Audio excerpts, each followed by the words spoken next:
Hiya, this is Seb from Wirebox. This video is about creating the holographic effect on a monkey.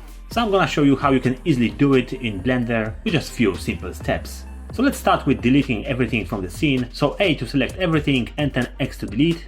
Then we need to bring the monkey on the scene. So Shift A, Mesh, and we choose the monkey.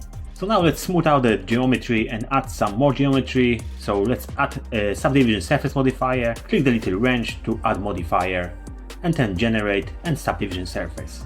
And let's increase the viewport level to 2, and then click apply. The monkey looks smoother now, and now when we switch to edit mode, we see all the extra geometry we added. And all the vertices on the monkey, we're gonna convert into glowing points that's gonna look like a hologram effect. So to do this we have to click the geometry nodes panel that is on top, and after this the screen is divided in 3 sections and we don't need this part on top left, so let's right click and join the areas to the left, and then we have to click new to generate new nodes. As you see, we've got group input and output. Whatever nodes we're gonna put in between these two, then the result is gonna show in the output. And when we disconnect these two nodes, the monkey will disappear. We can click add and choose from the list, or we can just click Shift A, and then in the search menu we can search for a node we need. And as I said, we have to put some points in the places where we've got the vertices on our monkey. I think the best shape is a sphere, so let's type a sphere in a search. And we've got two options, UV sphere and icosphere, so let's choose UV sphere.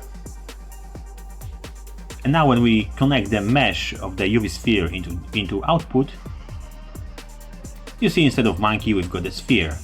In UV sphere we've got the options segments, rings and radius. We don't need so many segments, let's reduce it to 5, rings to 4 and radius to 0.1. As this UV sphere is gonna be really tiny and you can't see if this is like spherical shape or not. So let's leave it like this. But we can make it more smooth, so let's add a shade smooth node. Shift A, and in a search we can put smooth, and we can choose set shade smooth. We can place it in between and it's connected.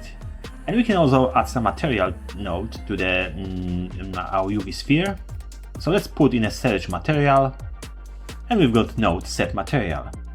And in the material node we've got just white color, so let's add another color. Click the material icon and then new. And then let's change the principal BSDF to emission. Let's choose some pink color. And now to view the color, the best is to switch to render view. But it's all dark, so let's add some light to it. So Shift A, let's choose the light point and then move it on the Y-axis, so G and Y.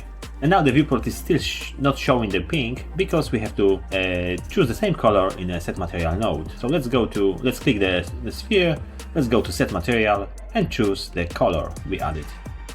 So this pink squarey sphere is our point that we're gonna distribute on every vertex on the monkey. So now let's connect the input of our monkey to the output. And now let's add another node between these two that's gonna do the job. Let's search for instance on points and then we'll place it between the input and output of our monkey. And as you see, the monkey disappeared, but don't worry, we're gonna fix it easily. Let's connect the last node from UV sphere, which is set material, the geometry to the instance. And as you see, our monkey is back, but it doesn't look right. And that's because we have to decrease the radius of our cubes. So let's decrease the radius to 0.005. And this should be enough to show the hologram effect. And now we see all the points that we created, so it looks like a hologram effect. But to see it better, let's change the world to completely dark. So click that world icon, choose black, and already looks better. Let's lift the monkey a bit up, so GZ to move it up. And let's add some glow effect. To do this we have to open viewport shading, and at the bottom we've got compositor. We have to switch from disabled to always, and then let's open the compositing, then click use nodes. We've got two nodes, render layers and composite, and we have to add between a glare. So Shift A and search for glare node. And now we can go back to geometry nodes. Let's select the monkey, go to material, and we can increase the strength of the emission. but still it doesn't look right. We've got the glare, but it looks a bit odd. So let's go back to compositing, and in the glare node, let's change the streaks to blue. And now when we go back to our geometry nodes, then you see it's glowing properly. Obviously we can go to materials and decrease or increase the strength of the emission. In this case we want to decrease it. And also we can change the color of the emission. So we've got our hologram monkey ready. That's it in this video. If you like it, please subscribe and see you next time. Bye.